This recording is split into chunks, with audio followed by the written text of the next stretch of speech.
Alrighty guys, what's good? It's been a while again, but yeah, it's been a while. So this video is about inductors. They're just a coil of wire, usually small strands of wire. Here's some magnet wire. This stuff is cool, and I'm gonna be using this on a future project, which I'll probably document on YouTube. And so, pretty much, this is an inductor because it's a coil of wire. Well, it's not a coil yet. This itself is a coil. And, yeah, pretty much how this works. Here, let's cut myself some.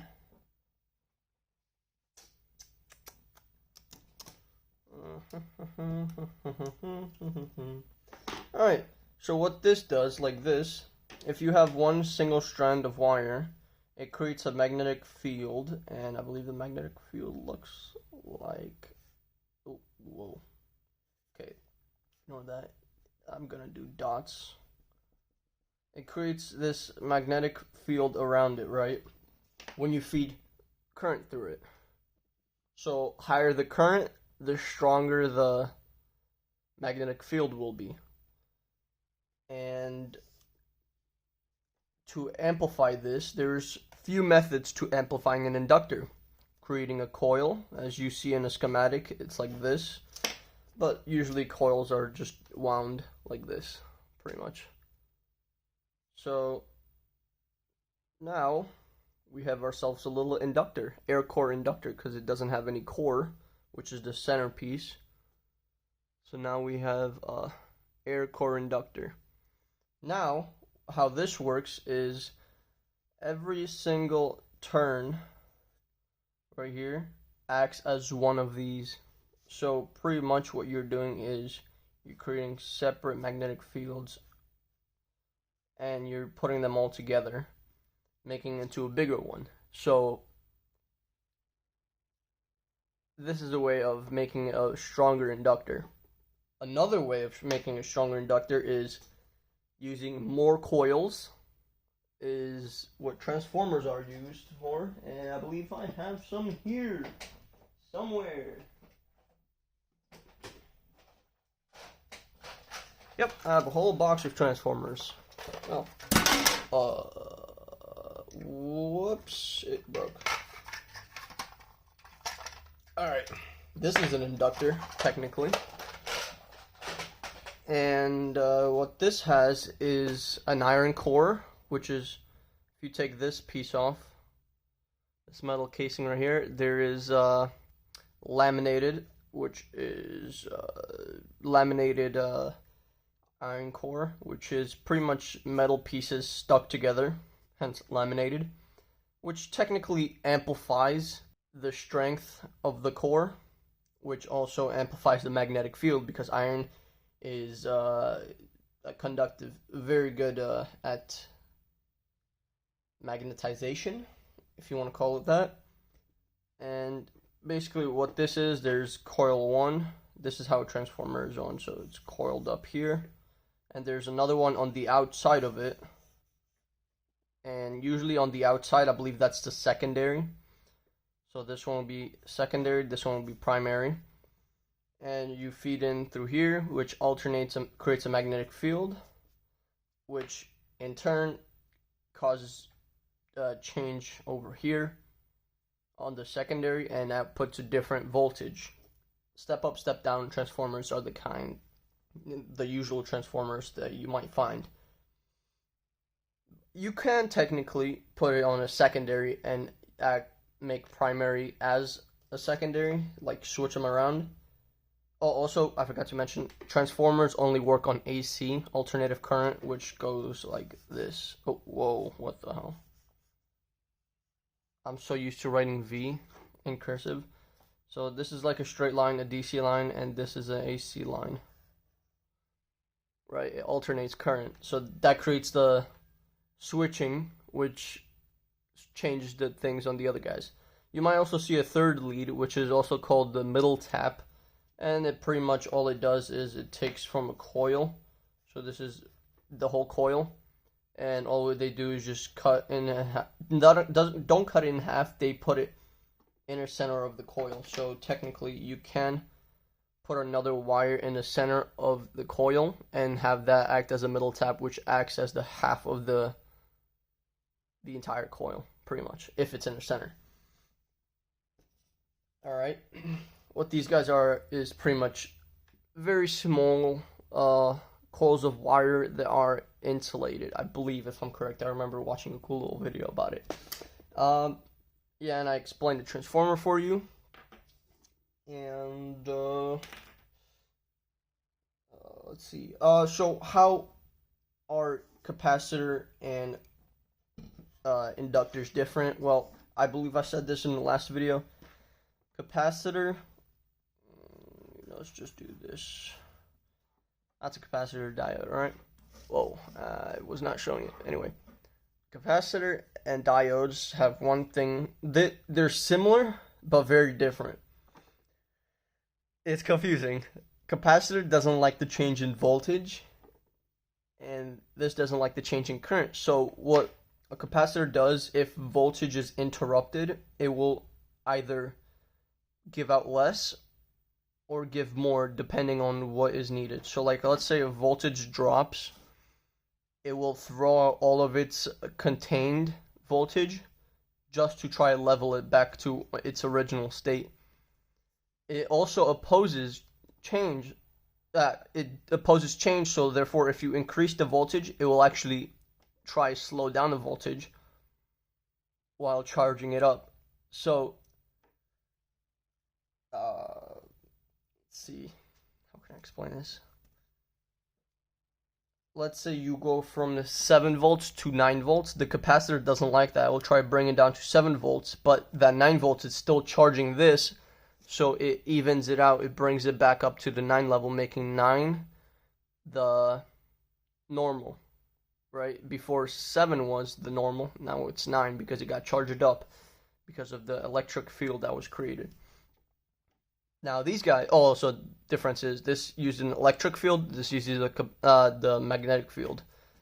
And the magnetic field messes with the current. The current is affected the same way as a capacitor. It affects voltage, but this happens with current. So it changes, if the circuit changes, like messes with the current, it will either spew out as much as it can to level it back out, or it'll slow down the current. Technically, it'll oppose it to slow down to return it to its stasis. So that's inductors for you. There's not much to them, and there's just a coil of wire. I believe I said there's a few ways to amplify an inductor. That is using higher current, more coils, and the iron core, which is the iron center. So technically you could use a nail like you use to hit into wood. Yes, here we go. My X-Acto pen, right? X-Acto pen. It's a knife in here, and what we're gonna show off is how this works. So we're just gonna use an iron core, which we'll use as this, and we'll create ourselves our own inductor, or a magnet if you want to call it that. Electric magnet for that case. So let's coil it here.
this needs a lot of current.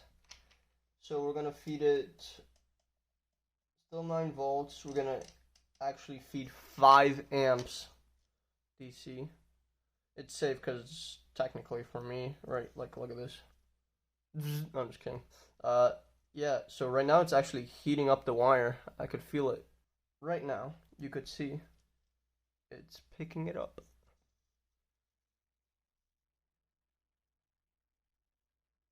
Right? So now the more current you use, obviously the wire will get hotter, but the electromagnetic field will get stronger. So, possibly see me pick this up. No. Oops, disconnected.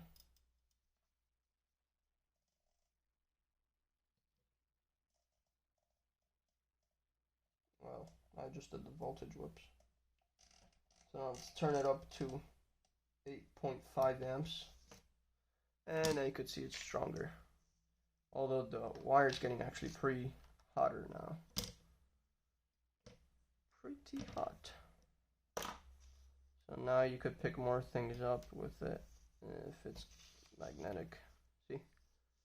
And now if you disconnect it, oh, it's been magnetized, guys. I think this has been magnetized since we technically magnetized it. Yeah, we've magnetized it a little bit. Yeah, that's what happens with iron. You can magnetize it, which is also another cool thing, as long as you have a strong enough magnetic field. So you guys understand how coils work, and that's pretty much how transformers work.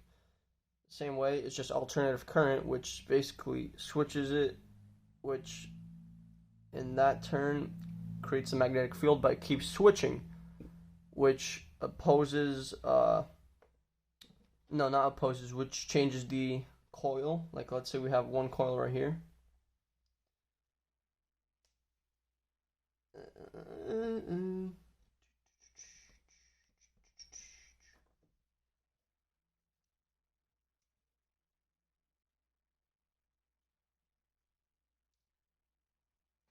So like right now, I just built a transformer because we got one coil right next to another coil right here. So now what happens is the magnetic field pulls and pushes electrons over here. Let's say we're feeding into this guy. So we're pretty much making a step-down transformer because this is a higher ratio of turns to this. So now it's a ratio. So like, let's say we have a, I don't know how many, this is 20 to 3 turns. So we have a 20 to 3 ratio. It's that simple. And basically when we feed AC in here into these two guys, the magnetic field switches on and off. Like it switches south to north, north to south, changing the field in here, which in that turn pushes and pulls electrons and creating AC here. But it steps down the voltage.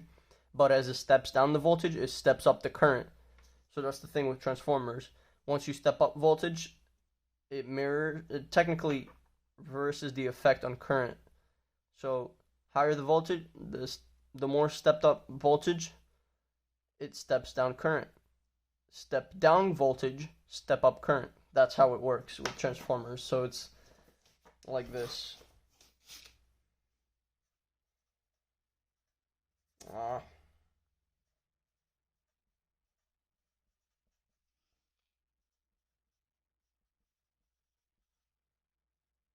As this goes up, this goes down. And the other way in return. As this goes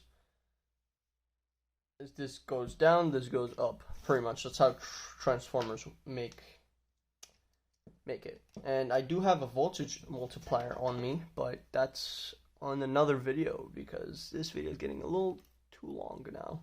It's gonna be annoying editing it. Also, one more thing I forgot to show you guys is the circuit I had previously. I believe this was a 4.7 millihenry inductor. This is our LED. And that's a funny thing how they work when it's in a parallel and series. So we're gonna put this long lead is here, so we're gonna put positive over here. Let's actually push this here. Positive goes over here, so we're gonna put ourselves our button which we had over here. Let's actually turn on the voltage. We're gonna get our, where's our 220 ohm resistor? Let's go all the way down. We're just gonna use half an amp. Still a lot. We're gonna use actually a fifth of an amp, 0.2 amps precisely. I'm gonna put it like right here. You gotta check the time. All right. Cool. So we're gonna put this here. So I believe I described how buttons work. So a button is drawn like this in a schematic. It's a little plate, and when this is pressed down, it creates connection. That's what it's happening from this guy to this guy right here. So let's zoom in so I could show you. So that's our circuit right now. That's our parallel circuit right here. The button is like this here, and that's what it looks like with this guy. So if we press the button, it will create a connection between these two guys. So now all you gotta do is put our ground. Let's zoom out so you could see it. Now what this does is capacitors and inductors charge up. They charge up on different things. The capacitor charges on voltage. This charges on current, technically, in an electric field and magnetic field. That's how it charges up, technically. And another thing is that think of how can I do this in a circuit? When we're talking about inductors, oh, I could think of this one. All right, so think of a sink. You know when you plug a hole, right? Let's just say you got a sink right here. You're filling in whatever, water, right? Water fills up. That's our capacitor, right? It's our water. This is our sink. Horrible drawing. And once you open up that little valve here, water starts to go down at the same pressure, so the same pressure will go out. That's our valve. Horrible. Water will go here once, but when it's drained, there's no more, right? That's basically our sink with water flowing out. That's the voltage. That's our capacitor, pretty much. Inductors are a bit different. Think of a bicycle. That's a good example. A bicycle with current, all right? So let's just say work is current. So when you when you're on a bicycle, right?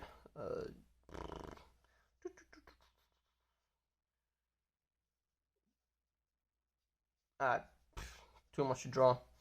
All right, we got our little pedals here, our chain here, going to here, and our pedal right here. All right, so you're in a stationary position, and then you start pedaling. Let's say you're on a low gear, meaning you have to put more work into it. Keep going slowly, and then once you're up to speed, you go very lightly. That's an inductor. You're already going with the inertia, technically. And what an inductor does is, an inductor, let's use a little bit more cleaner so you can see it and not be very disorganized. What an inductor does is it takes some time, depending on its inductance, which is the unit for an inductor, is how much inductance it has. It will take that much amount of time. It depends again on the rest of the circuit. You could create an LC circuit, inductor and a resistor that will change up the time, just like a RC circuit, which is a resistor and a capacitor. So things change up when you have a different circuit. But if you have a basic circuit, just voltage, which is not recommended, just a power supply to an inductor, what happens is it takes few milliseconds to charge this up, but it's slowly going faster and growing into a bigger field. So once it's fully charged, it's here, but then when the power's off, it slowly decreases. That's what's happening here.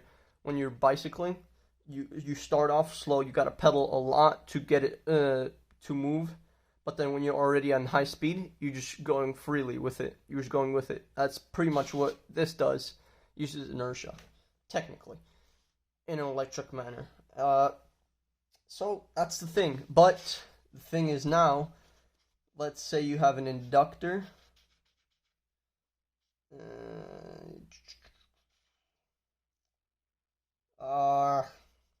God, bro. Just say this is plus.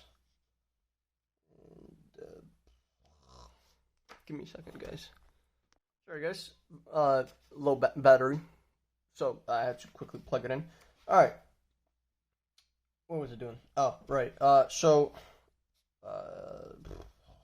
LED. Point this way.